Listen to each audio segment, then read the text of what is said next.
नमस्कार साथियों, आज से एक नया टाइटल जो है हम स्टार्ट कर रहे हैं। मैं doctor Mahendra Patidar, MPPSC selected 2015। मैं आपको जो टॉपिक डिस्कस करने वाला हूं उस टॉपिक का नाम है आपके पास यहाँ पर हिंदी वाला। तो सामान्यतः क्या है कि किसी भी कंपटीशन एग्ज़ाम के हिसाब से ये वाला जो हमारे पास यहाँ पर पॉइंट है हिंदी वाला, ये बड़ा मुख्य रोल निभाता है।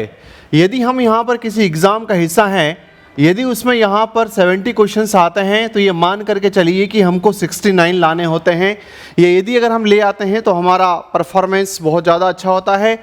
उसी प्रकार से यदि हमारे पास यहाँ पर किसी एग्ज़ाम में 25 वाला है तो उसमें से हमारे पास यहाँ पर 24 आने चाहिए, और यदि किसी एग्ज़ाम का हिस्सा अगर 20 है तो ये हमारे पास यहाँ पर 20 आने चाहिए। वर्तमान में यही वाला शेड्यूल इसमें यहाँ पर काम करता हुआ दिखाई दे रहा है, और इसमें इस प्रकार से यहाँ पर जब हम चलते हैं तो मान करके चलिए कि अपना परफॉर्मेंस फिर बाकी पेपरों में भी बहुत शानदार वाला होता हुआ दिखाई देता है। तो चूँकि अगर हम यहाँ पर बात करें किसी भी जोन में, यदि आपने सही तरीके से सुन लिया तो ये हम स्कोर लाने के कैपेबल होंगे।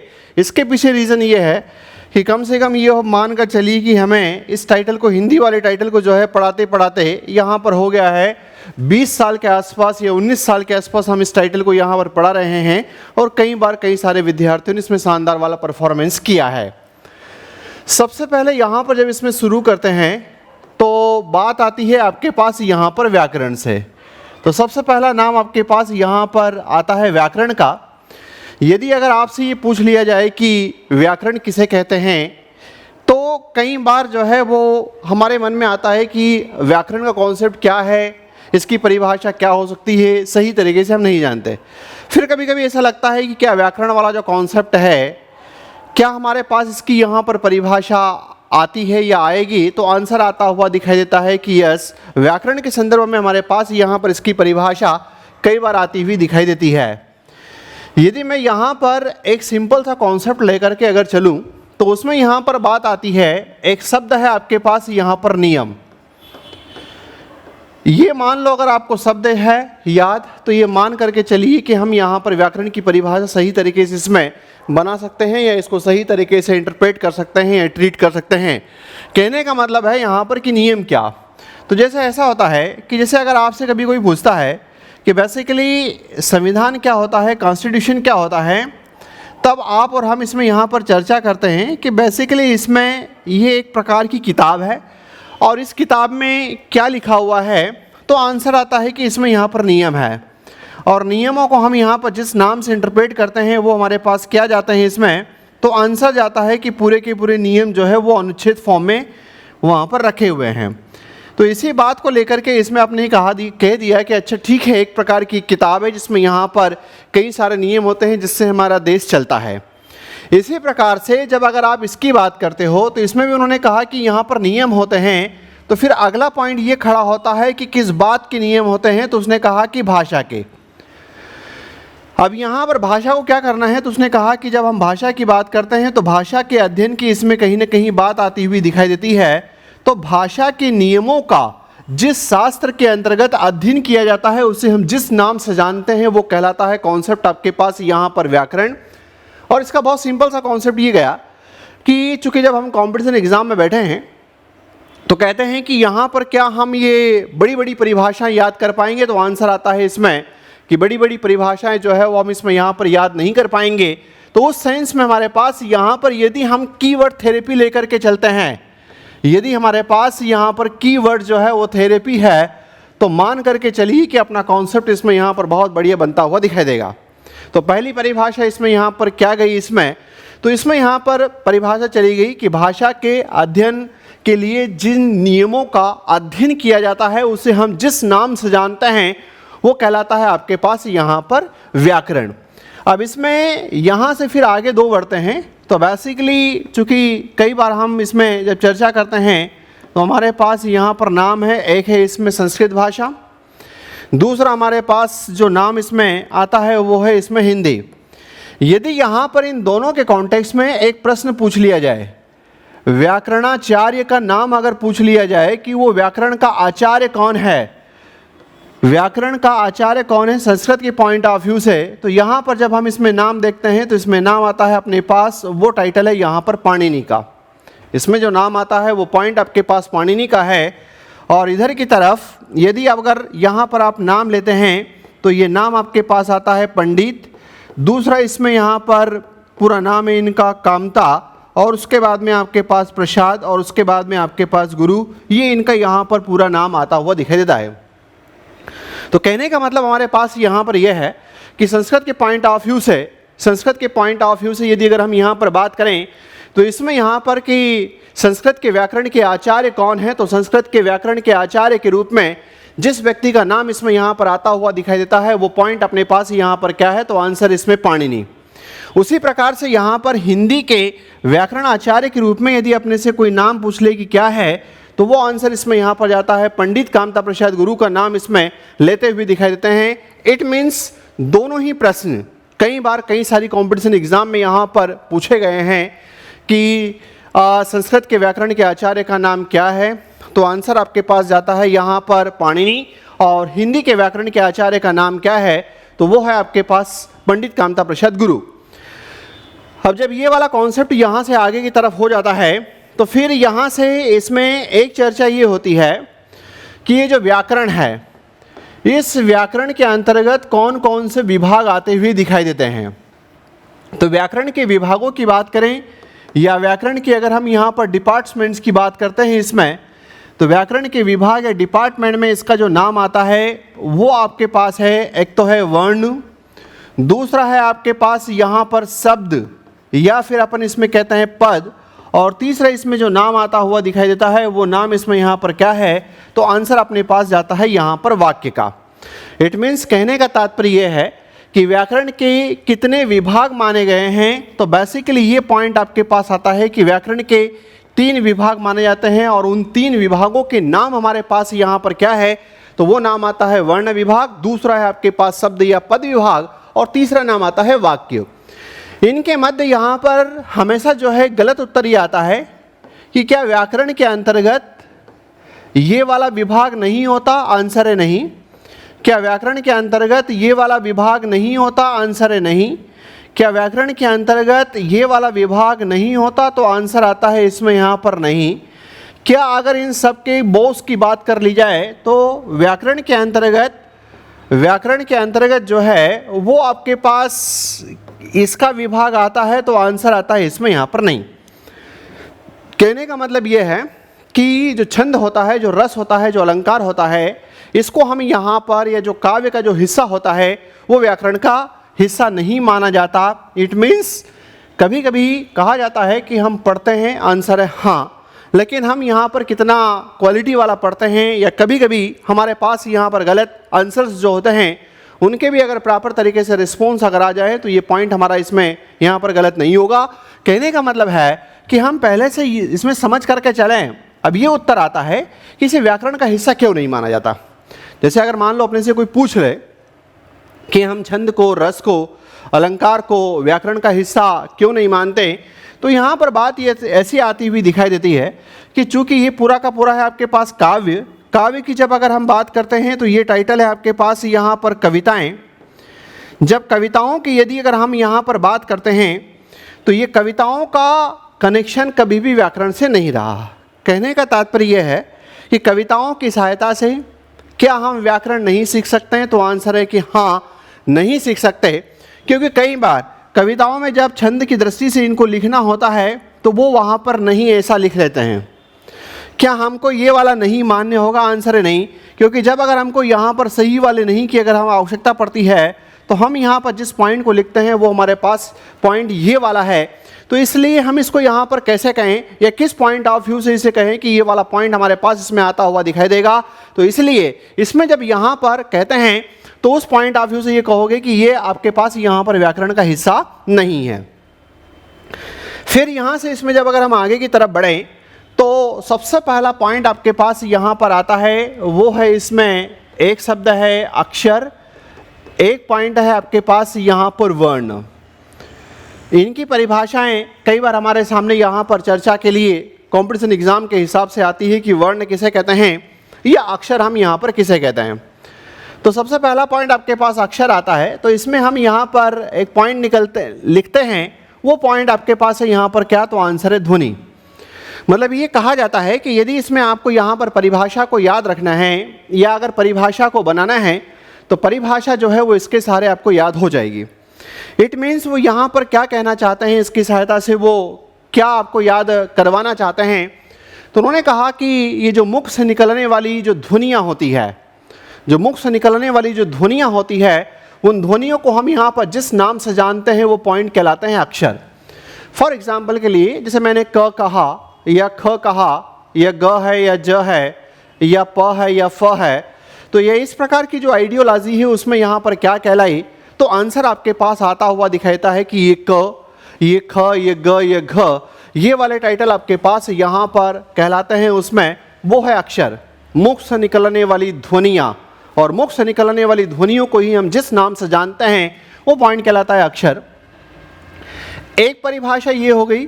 दूसरी परिभाषा इसमें यहाँ पर एक और निकलती है और उसमें ऐसा कहा जाता है कि ऐसी ध्वनियाँ जिनका उच्चारण एक झटके में कर दिया जाता है, तो इसका मतलब ये होता है कि ऐसी ध्वनियाँ जिनका उच्चारण हम श्वास के एक झटके में कर दें, उसे हम यहाँ पर जिस नाम से जानते हैं वो पॉइंट कहलाता है हमारे पास अक्षर। मतलब दो परिभाषाएं इसकी समय के सापेक्ष में दो परिभाषाएं इसमें आई है। पहली परिभाषा ये आई है यहाँ पर कि अक्षर क्या है, तो ये परिभाषा कि मुख से निकलने वाली ध्वनियों को अक्षर कहते हैं। दूसरी परिभाषा क्या, तो उन्होंने कहा कि जिन ध्वनियों को उच्चारण श्वास के एक झटके में कर दिया जाता है, उसे हम यहाँ पर जिस नाम से जानते हैं वो पॉइंट हमारे पास कहलाते हैं अक्षर।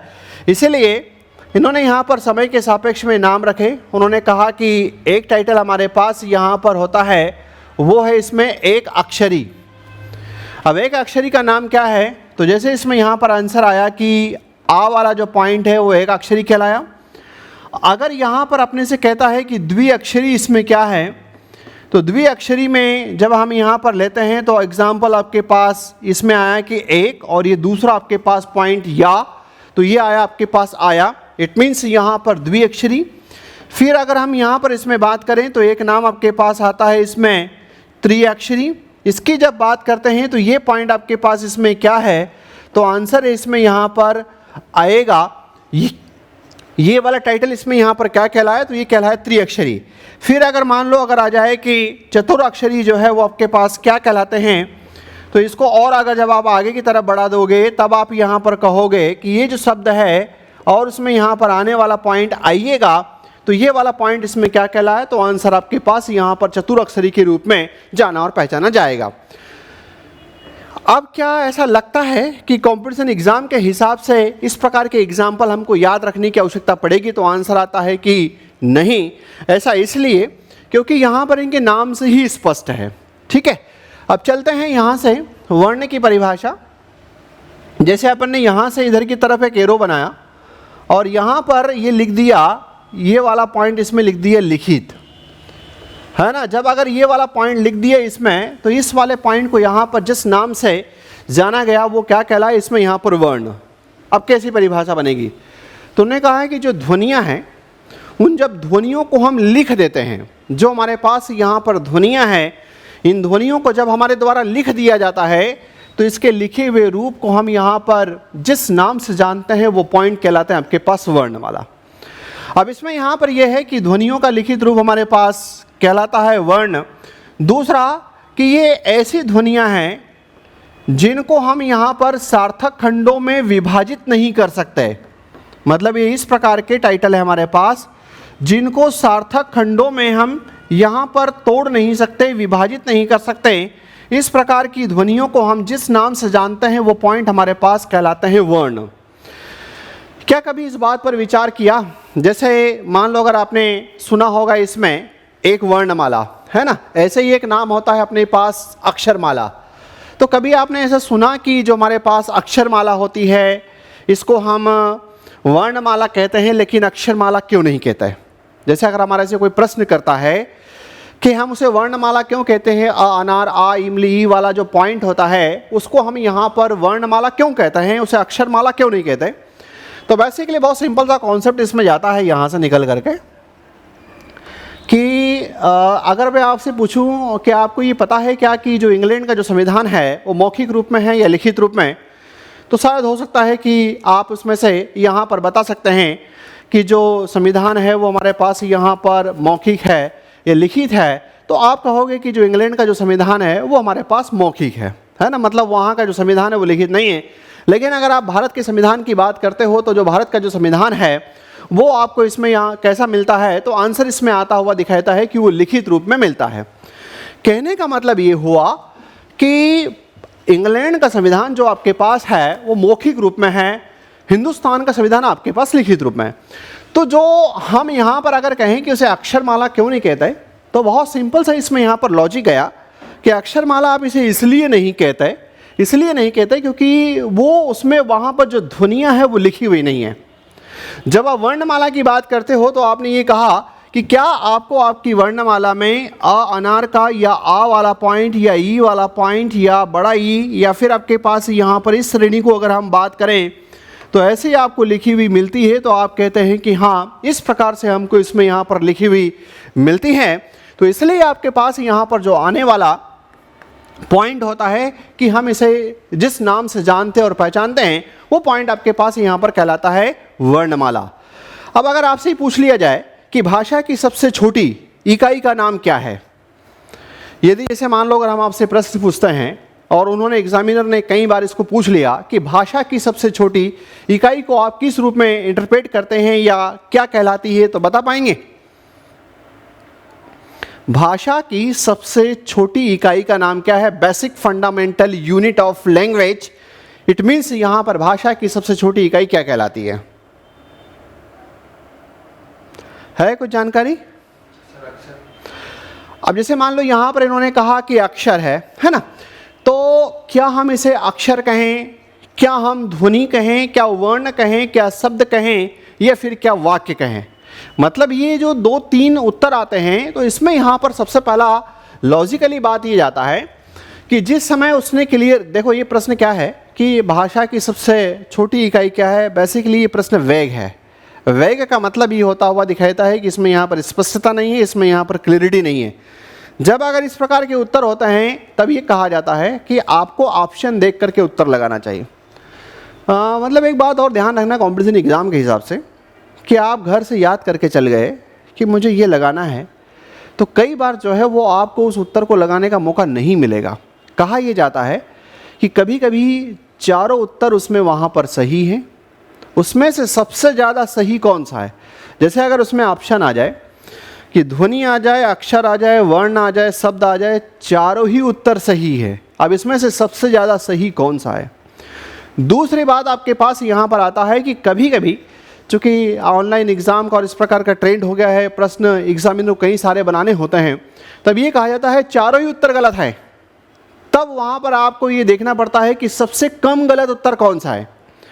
चारों ही उत्तर गलत हैं, सबसे कम गलत उत्तर कौन सा है, उस पॉइंट पर लेकर के आपको फोकस होना पड़ता है। अब यहाँ पर जैसे अगर अपन इस पॉइंट को देखें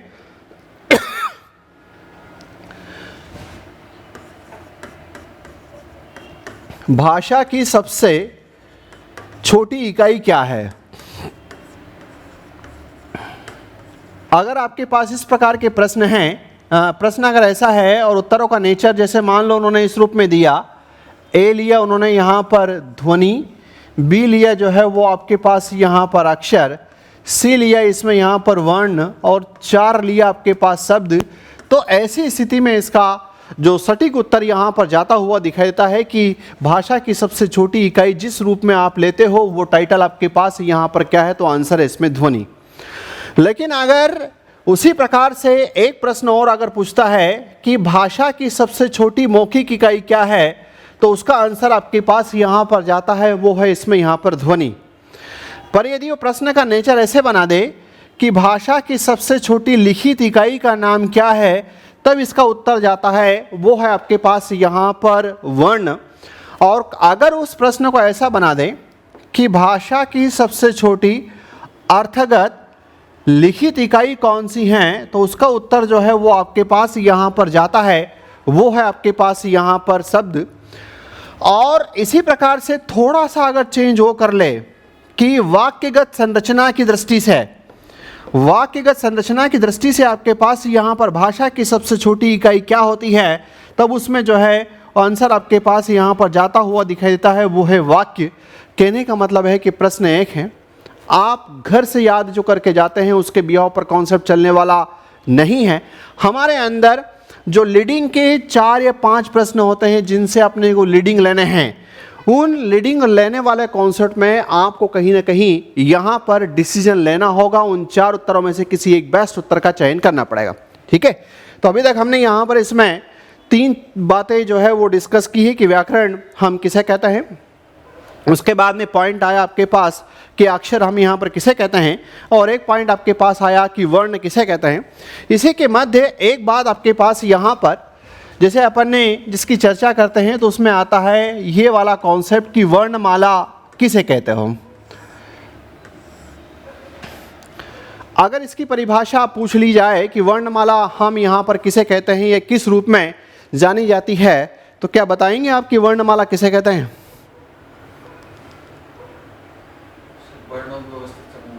जैसे इसने यहाँ पर कहा कि जो वर्णों का जो व्यवस्थित समूह होता है उसे जिस नाम से जानते हैं वो कहलाता है वर्णमाला।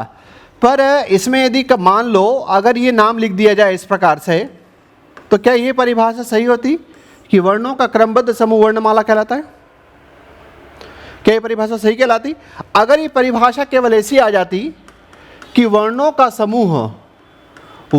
का समूह वर्णमाला कहलाता है, क्या इस परिभाषा को अगर हम यहाँ पर लेते तो क्या इस परिभाषा को आप एडॉप्ट करते? आंसर है यहाँ पर नहीं। जैसे कहने का मतलब ये है कि शब्दों में जो है वो कितना जबरदस्त वाला इसमें यहाँ पर अंतर आता हुआ दिखेता है। एक बार उसने प्रश्न पूछ लिया, पहला ऑप्शन उसने वहाँ पर दिया कि जो वर्णों का समूह होता है उसे वर्णमाला कहते हैं। दूसरा ऑप्शन दिया कि वर्णों के समुदाय को वर्णमाला कहते हैं। तीसरा ऑप्शन दिया कि वर्णों के व्यवस्थित समूह को या वर्णों के क्रमबद्ध समूह को वर्णमाला कहते हैं। और चौथा ऑप्शन उसको जो और बनाना था वो उसने वहाँ पर बना करके दे दिया। अब ऐसी स्थिति में यहाँ पर आपने को ये देखना है कि सबसे बेस्ट परिभाषा इसकी यहाँ पर क्या थी, तो उसमें वहाँ पर ये वाला शब्द यूज होता हुआ दिखाई दिया कि क्रमबद्ध वाला जो पॉइंट है, व्यवस्थित वाला पॉइंट है, उसको हम यहाँ पर वर्णमाला के रूप में इंटरप्रेट करते हैं। ऐसा क्यों? ऐसा इसलिए क्योंकि जैसे आपने अगर वर्णमाला देखा होगा तो ये वाला पॉइंट आपके पास यहाँ से शुरू होता है ना, यहाँ से ये शुरू होता है और ख़त्म कहाँ होता है? सबसे पहला पॉइंट, जैसे अगर आपने इसमें कहा कि हमारी वर्णमाला जब शुरू होती है तो उसके शुरू में सबसे पहला वाला पॉइंट आपके पास अनार है, तो इसका सबसे आखिरी वाला पॉइंट क्या है? तो इसका सबसे आखिरी वाला पॉइंट जब अगर आप देखते हो तो आपने देखा होगा कि अक्षत्रज्ञ इस रूप में जो है आप इसको यहाँ पर लेते हैं। लेकिन इसके मध्य एक क्वेश्चन पूछता है कि आपने एक ये वाला जो है वो कभी न कभी देखा होगा, इसकी बात जो है वो की होगी, या अपन इसको कहें कि बेसिकली डिक्शनरी देखी होगी। कई बार हमें हिंदी में बहुत सारे ऐसे शब्द होते हैं जिनके मीनिंग पता नहीं होते। जब उनके मीनिंग पता नहीं होते तब वहाँ पर किसी शब्द का अर्थ देखना होता है। तब एक प्रश्न ही पूछता है कि हिंदी शब्दकोश की दृष्टि से सबसे अंतिम वर्ण कौन सा है?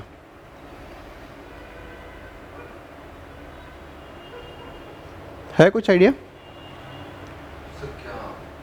जैसे इन्होंने यहाँ पर कहा कि ज्ञ, अब ये जब पूरी लाइन जाती है इसमें तो एक, ये दो, एक आपके पास ये और एक आपके पास यहाँ पर ये 4 आपके पास ये जो चलते हैं।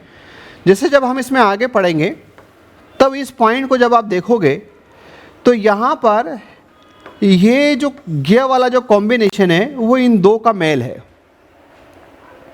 एक है आपके पास यहाँ पर ज और य, और कभी अगर आपसे कोई कह दे कि भैया आप तो बहुत बड़े ज्ञानी हो या दीदी आप तो बहुत बड़े ज्ञानी हो, पर मुझे ज्ञान का मतलब नहीं पता, मैं हिंदी शब्दकोश में ज्ञान का मीनिंग ढूंढना चाहता हूँ, तो मैं कहाँ जाऊँ? तो आप उसको सलाह देंगे कि जो त्र आता है उस त्र के बाद में आप चले जाइए, तो ये सलाह जो है आपकी गलत हो जाएगी। क्या करना पड़ेगा वहाँ? अगर आप उसको कहोगे कि बेटा अगर तेरे को ज्ञान का मीनिंग देखना है तो ज के बाद और ये जो आपके पास यहाँ पर झंडे है, इस झंडे के पहले आने वाले शब्दों में यदि ज्ञान का मीनिंग ढूंढेगा तो वो मिल जाएगा, अन्यथा जो है तुमको मिलने वाला वहाँ पर नहीं है। तो कहने का मतलब है कि उस दृष्टि से अगर अपन यहाँ पर इस पॉइंट को देखें कि हिंदी शब्दकोश की दृष्टि से सबसे अंतिम वर्ण यहाँ पर कौन सा होता है और ज्ञ फॉर ज्ञानी कहे तो आंसर वहाँ पर गलत होता हुआ दिखाई देगा। हिंदी के शब्दकोश में ह हवाई जहाज के बाद इसके बाद कोई और वर्ण आपको नहीं मिलते, कोई और वर्ण इसमें यहाँ पर अपने को नहीं मिलते। इसके पीछे सिंपल सा लॉजिक है कि ये वाला जो पॉइंट आपके पास है कमल और षटकोण का योग है, और यदि मान लो अगर आपसे कोई पूछ ले कि मुझे हिंदी डिक्शनरी में इस शब्द का मीनिंग ढूंढना है तो मैं कहाँ जाऊँ, तो आप उसको सलाह देंगे कि क के बाद में और ख खरगोश के पहले यदि उसको आप ढूंढने की सलाह दे देंगे तो वो ढूंढ पाएगा, अन्यथा जो है इसका मीनिंग वो कभी भी यहाँ पर नहीं ढूंढ पाएगा। तो इन सब की कहानी जो है अपने हिसाब से यहाँ पर अलग है। इसलिए हिंदी शब्दकोश की दृष्टि से आपके पास सबसे लास्ट वाला पॉइंट कौन सा होता है, तो उसमें यहाँ पर ह वाला पॉइंट इसमें माना जाता है। ठीक है, तो ये 2-3 बातें इसमें यहाँ पर मैंने चर्चा करी। अब इसको मैं लिखा देता हूँ, तो इसको स्पीड से थोड़ा सा आप लोग लिख लो। सबसे पहला हेडिंग इसमें बनाइए, नाम है आपके पास यहाँ पर व्याकरण। इसमें लिखना, जिस शास्त्र के अंतर्गत भाषा के नियमों का अध्ययन किया जाता है, जिस शास्त्र के अंतर्गत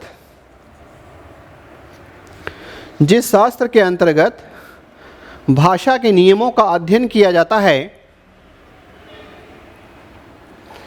जिस शास्त्र के अंतर्गत भाषा के नियमों का अध्ययन किया जाता है उसे व्याकरण कहते हैं। जिस शास्त्र के अंतर्गत भाषा के नियमों का अध्ययन किया जाता है उसे व्याकरण कहते हैं।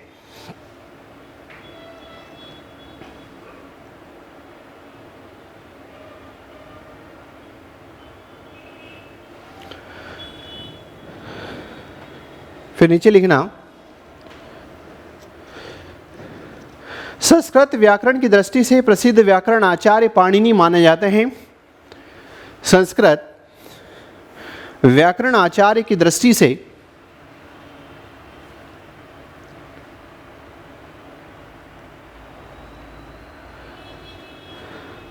सबसे प्रसिद्ध व्याकरण आचार्य पाणिनि माने जाते हैं। उसी प्रकार से हिंदी साहित्य के प्रसिद्ध व्याकरण आचार्य, हिंदी साहित्य के सबसे प्रसिद्ध आचार्य पंडित कामता प्रसाद गुरु माने जाते हैं। पंडित कामता प्रसाद गुरु माने जाते हैं।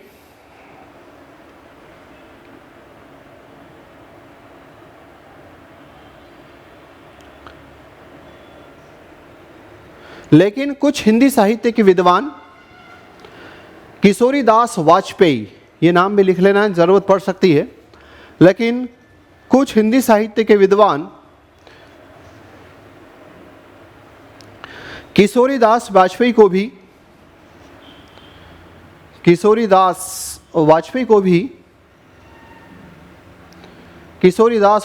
भी हिंदी के प्रसिद्ध व्याकरण आचार्य के रूप में, हिंदी के प्रसिद्ध व्याकरण आचार्य के रूप में मानते हैं।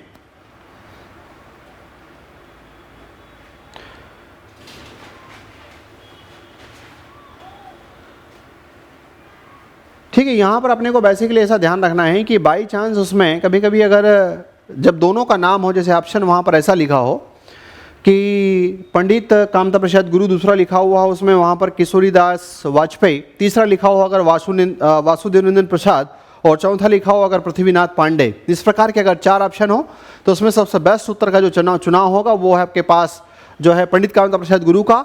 लेकिन बाई चांस उसमें नाम न हो और वहाँ पर अगर ऐसा लिखा हुआ हो किशोरीदास वाजपेयी, या फिर जो है उसमें वहाँ पर लिखा हुआ हो पृथ्वीनाथ पांडे, या फिर अगर आपके पास यहाँ पर 2 नाम और आचार्य रामचंद्र शुक्ल और ऐसे अगर एक आध नाम और लिख देता है पंडित माखनलाल अगर चतुर्वेदी की बात अगर करते हैं तब ऐसी दृष्टि से वहाँ पर इसका उत्तर लगाना चाहिए, वो है किशोरीदास वाजपेयी। एग्जामिनेशन हॉल में बैठ करके कभी भी इस बात की चर्चा न करें या इस बात को दिमाग में कभी न लाएं कि अरे मैं तो जो घर से उत्तर याद करके आया हूँ वो इसमें यहाँ पर है ही नहीं। माना कि वो चारों उत्तर गलत हैं, लेकिन उसमें सबसे कम गलत उत्तर कौन सा है, इस उत्तर का चुनाव करना है। यदि हमको टॉप की पोजीशन के क्वेश्चन सही करने हैं तो उसके लिए इसकी आवश्यकता पड़ती हुई दिखाई देती है। फिर आगे इसमें यहाँ पर हेडिंग लिखो वर्णमाला।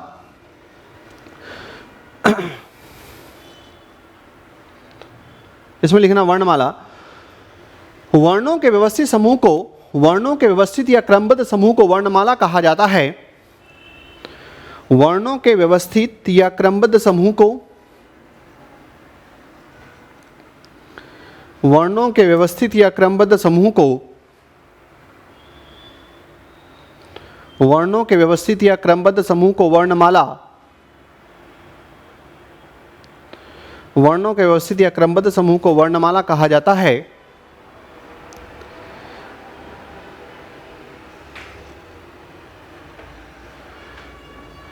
वर्णमाला कहा जाता है। फिर नीचे लिखना एनसीईआरटी, सुना है नाम कभी?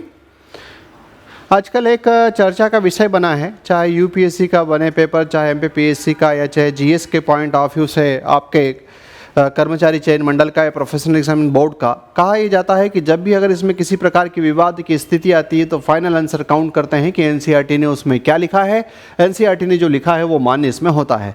तो यहाँ पर हम ये लिखेंगे इसमें कि एनसीईआरटी के अनुसार वर्णमाला में हमारी वर्ण कितने होते हैं, ये लिखना है ना। तो एनसीईआरटी के अनुसार, एनसीईआरटी के अनुसार वर्णमाला में वर्णों की संख्या, वर्णमाला में वर्णों की संख्या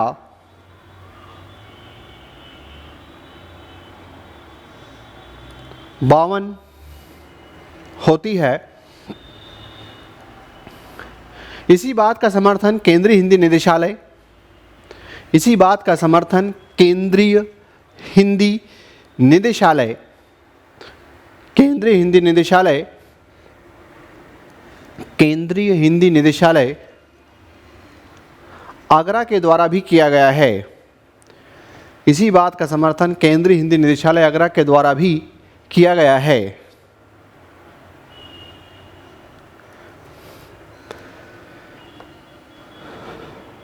केंद्रीय हिंदी निदेशालय आगरा के द्वारा भी किया गया है। अब अगर मैं आपसे जैसे एक जनरल जीएस का प्रश्न पूछता हूं, राष्ट्रगान हमारा क्या है?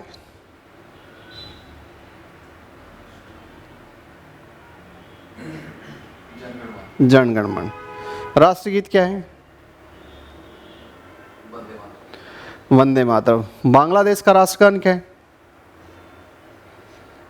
क्योंकि उसको लिखने वाला इंडियन है, और अभी वहाँ जैसे ही सत्ता परिवर्तन हुआ है ना, शेख हसीना को जो है हटा करके अभी नोबेल पुरस्कार प्राप्त जो यूनुस हैं उनको अंतरिम सरकार का प्रधानमंत्री बनाया है। तो उन्होंने कहा कि जो पहला हमारा जो राष्ट्रगान लिखा हुआ है यहाँ का, उसको हम हटाएंगे, क्योंकि उसको लिखने वाले वही हैं जो, उसको लिखने वाले वही हैं जो इंडिया का जनगण मन जिन्होंने लिखा है ना।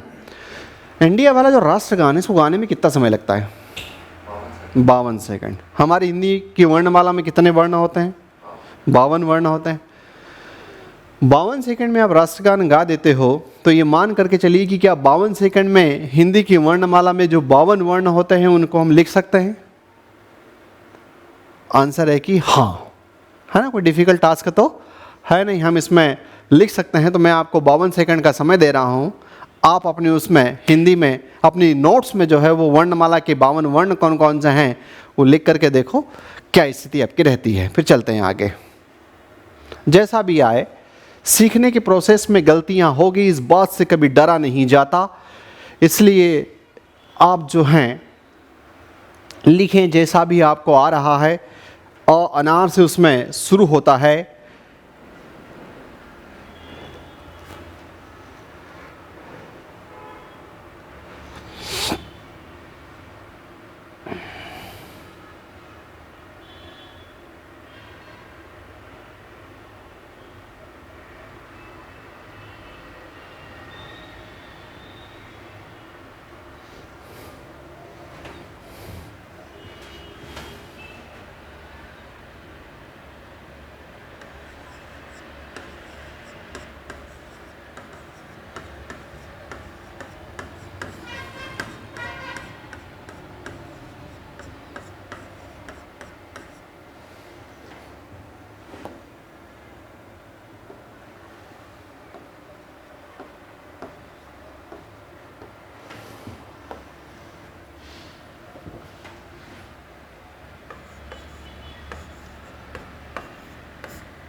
लिख लिए?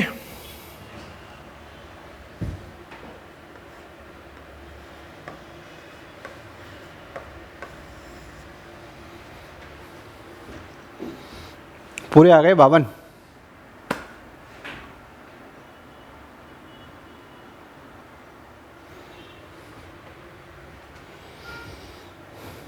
आपके कितने बने? पूरे नहीं बने। चलो देखना, पहली लाइन में कितने हैं आपके पास? 12। कितने हैं? 11, है ना। यहां कितने हैं? 2। फिर इस लाइन को देखोगे तो क ख ग घ और अंग च छ ज झ इय, यहाँ ट ठ ड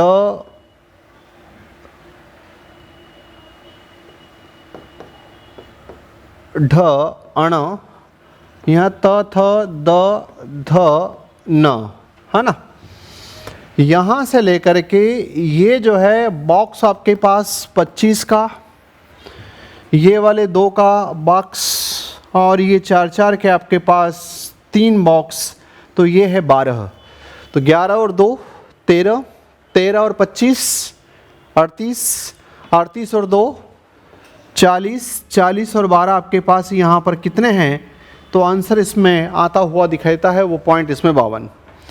अब कई बार हालांकि जब आगे और कॉन्सेप्ट आएगा कि स्वरों की संख्या कितनी है तो उसका उत्तर क्या लगाते हो आप लोग?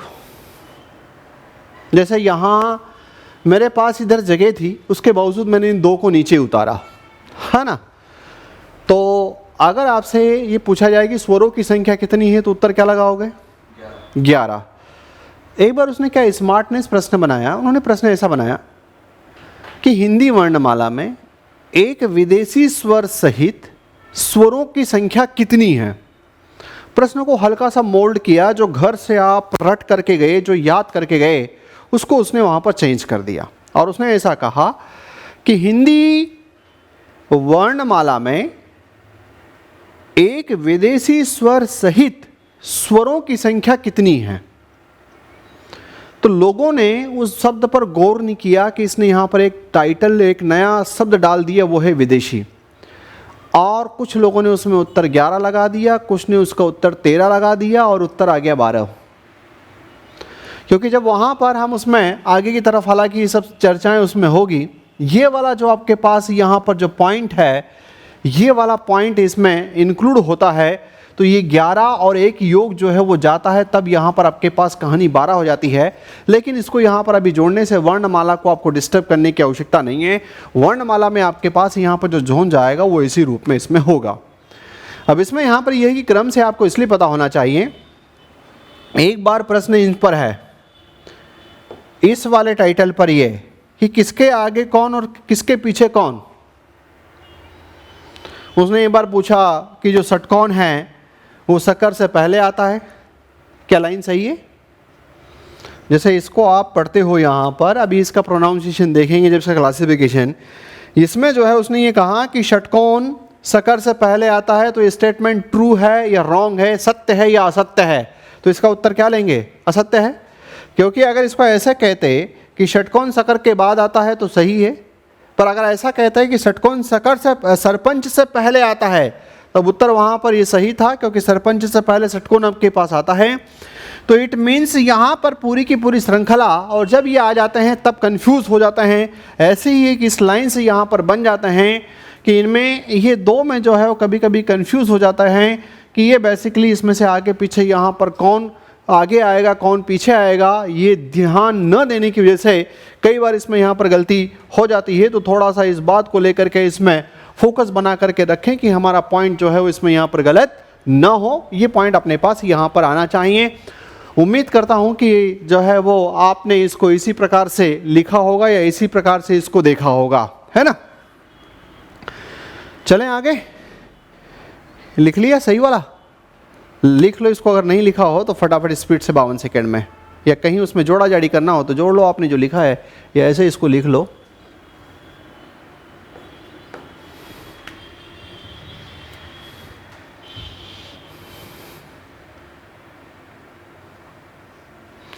चलो आगे लिखना अक्षर।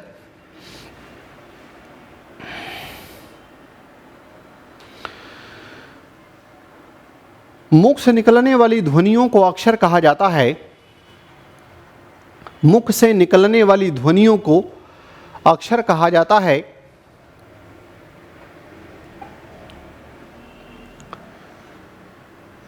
या जिन ध्वनियों का उच्चारण श्वास के एक झटके में कर दिया जाता है, जिन ध्वनियों का उच्चारण श्वास के एक झटके में कर दिया जाता है,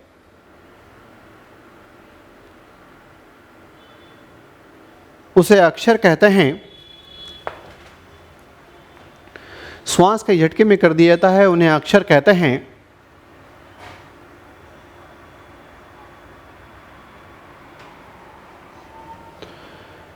उन्हें अक्षर कहते हैं।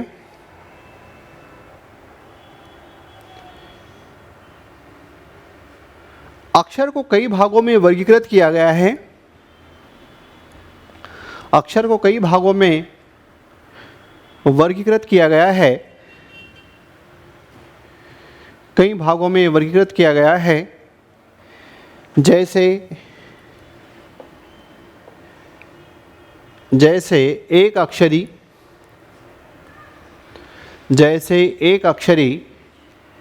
आ, एक अक्षरी आ, द्विअक्षरी आया, द्विअक्षरी आया, त्रिअक्षरी आएगा, त्रिअक्षरी आएगा, चतुरअक्षरी आइएगा,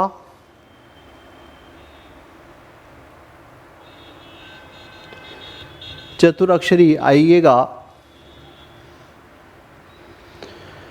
फिर नीचे भाषा की सबसे छोटी मौखिक इकाई, भाषा की सबसे छोटी मौखिक इकाई, भाषा की सबसे छोटी मौखिक इकाई ध्वनि को माना जाता है। भाषा की सबसे छोटी मौखिक इकाई ध्वनि को माना जाता है। फिर अगला पॉइंट लिखना वर्ण।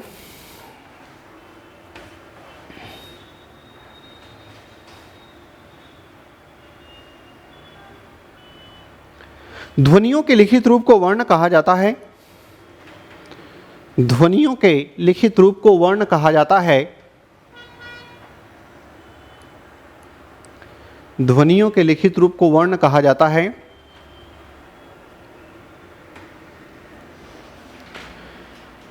ध्वनियों के लिखित रूप को वर्ण कहा जाता है।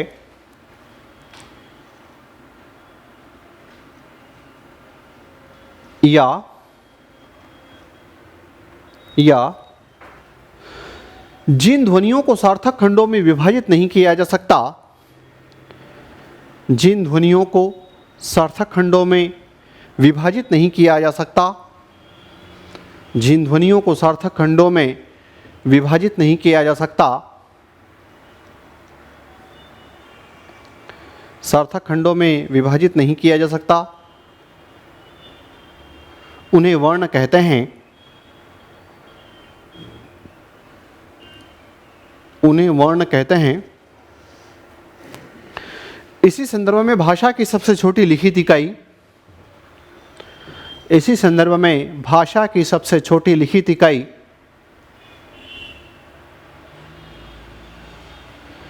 इसी संदर्भ में भाषा की सबसे छोटी लिखित इकाई वर्ण मानी जाती है। इसी संदर्भ में भाषा की सबसे छोटी लिखित इकाई वर्ण मानी जाती है।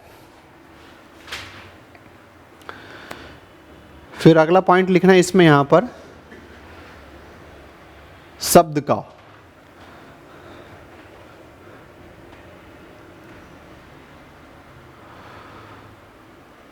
वर्णों के सार्थक समूह को, वर्णों के सार्थक समूह को जिससे एक निश्चित अर्थ का प्रतिपादन होता हो, वर्णों के सार्थक समूह को, सार्थक समूह को जिससे एक निश्चित अर्थ का प्रतिपादन होता हो, जिससे एक निश्चित अर्थ का प्रतिपादन होता हो, निश्चित अर्थ का प्रतिपादन होता हो उसे, निश्चित अर्थ का प्रतिपादन होता हो उसे शब्द कहते हैं, उसे शब्द कहते हैं। इसी संदर्भ में भाषा की सबसे छोटी, इसी संदर्भ में भाषा की सबसे छोटी लिखित अर्थपूर्ण इकाई, इसी संदर्भ में भाषा की सबसे छोटी लिखित अर्थपूर्ण इकाई, भाषा की सबसे छोटी लिखित अर्थपूर्ण इकाई शब्द मानी जाती है। भाषा की सबसे छोटी लिखित अर्थपूर्ण इकाई शब्द मानी जाती हैं। फिर नीचे एक नोट बनाओ।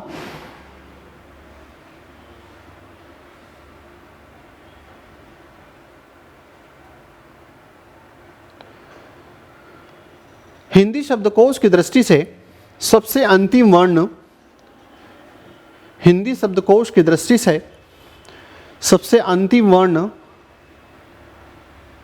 हिंदी शब्दकोश की दृष्टि से सबसे अंतिम वर्ण ह, हिंदी शब्दकोश की दृष्टि से सबसे अंतिम वर्ण ह को माना जाता है।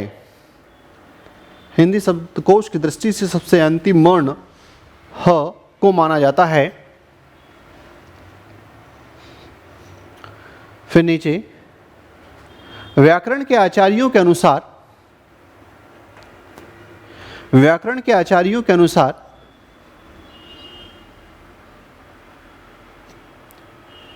व्याकरण को मुख्य रूप से तीन भागों में, व्याकरण के आचार्यों के अनुसार व्याकरण को मुख्य रूप से तीन भागों में वर्गीकृत किया गया है।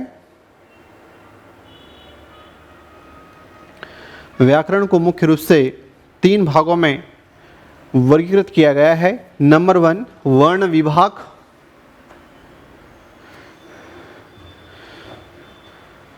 नंबर 1 वर्ण विभाग, नंबर 2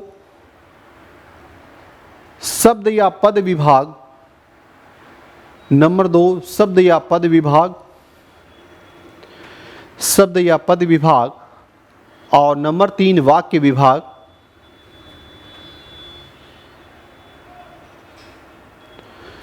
नीचे नोट, काव्यगत संकल्पनाएं जैसे,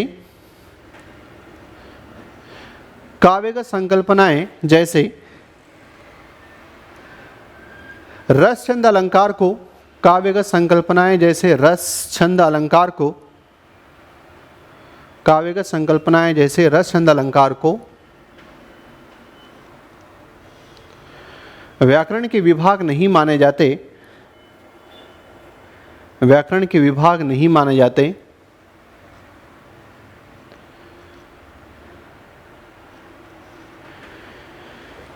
क्योंकि ऐसा माना जाता है कि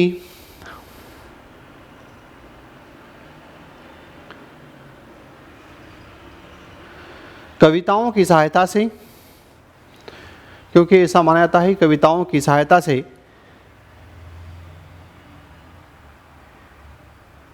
व्याकरण नहीं सीखा जा सकता।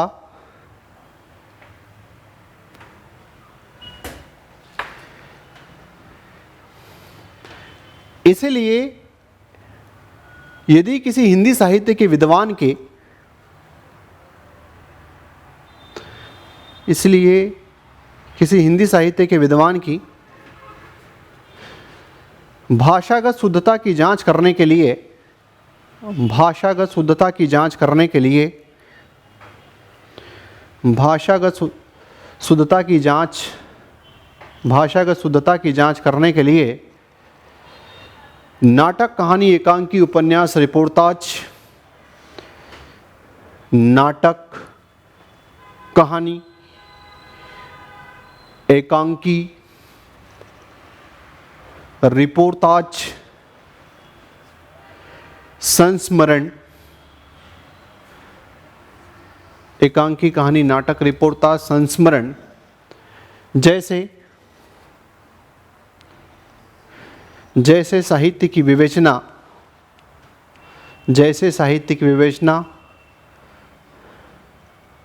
की जाती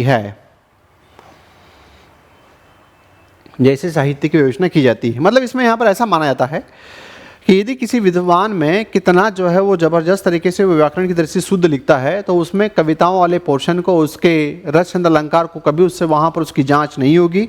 उसकी जांच ये होगी उसने नाटक कितना अच्छा लिखा है, कहानी, एकांकी, उपन्यास, रिपोर्ताज, संस्मरण जैसे साहित्य को उसने कितना बड़े तरीके से लिखा है। व्याकरण का सबसे सटीक वाला पॉइंट वहीं मिलेगा। इसलिए आप थोड़ा सा स्कूल लाइन के दिनों को आप याद कीजिए, जहाँ पर आप कक्षा 6, 7, 8, 9, 10 में या 11, 12 तक आपने जो है कहीं ना कहीं हिंदी एक विषय के रूप में आपने पढ़ा होगा। आपने देखा होगा कि यदि संधि का ज्ञान दिया होगा आपको, तो किसी नाटक वाला, कहानी वाला चैप्टर आएगा, उसमें से कोई शब्द उठा करके आपको संधि का ज्ञान दे दिया। यदि अगर वहाँ पर आपको वाक्य का ज्ञान दिया, विराम चिन्हों का अगर आपको ज्ञान दिया, तो किसी एकांकी का पार्ट उठाया होगा और उसमें जहाँ पर जिन विराम चिन्हों का उपयोग हुआ होगा उसको उठा करके आपको उसका ज्ञान दे दिया। तो उसका कहने का मतलब आपके पास यहाँ पर यही होता है कि नाटक, कहानी, एकांकी, उपन्यास, रिपोर्ताज जैसी जो चीज़ें होती हैं वो व्याकरण के अंतर्गत जाती हुई दिखाई देती है। इसलिए इसको वर्ण विभाग की दृष्टि से कहीं ना कहीं यहाँ रखने का प्रयास इसमें करते हैं।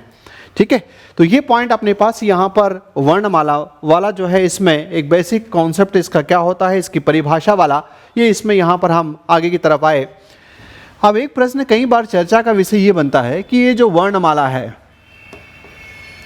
या फिर दूसरा प्रश्न यहाँ पर ये जो वर्ण है, कि इस वर्णों को हम कितने भागों में विभाजित करते हैं, ये इस वर्णमाला को कितने भागों में विभाजित किया गया है। ये दोनों प्रश्न समय के सापेक्ष में यहाँ पर आए हैं और दोनों का उत्तर जो है वो आपके पास यहाँ पर एक ही है कि चाहे अगर वो कह दे कि वर्णमाला को कितने भागों में बांटा जाएगा, तो उसका उत्तर जाएगा आपके पास 2।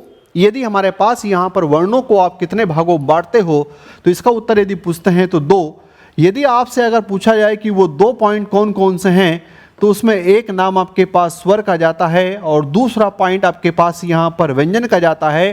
कुछ किताबें यहाँ पर इसमें कहीं पर 3 और इस प्रकार के पॉइंट्स को भी हाईलाइट कर देती है, लेकिन यदि अगर आप ऑथेंटिक दृष्टि से एनसीईआरटी को फॉलोअप करते हुए आगे बढ़ना चाहते हो, तो उस दृष्टि से अपने को हमेशा के लिए पॉइंट यहाँ पर यही याद रखना पड़ेगा कि वर्णमाला हो या फिर आपके पास वर्ण हो, इस वर्णमाला या इस वर्ण को हम यहाँ पर 2 भागों में लेकर के चलते हैं। एक पॉइंट आपके पास स्वर का आता है और दूसरा पॉइंट जो नाम चलता है वो है हमारे पास यहाँ पर व्यंजन का। इसमें ये जो है आपके पास है ना।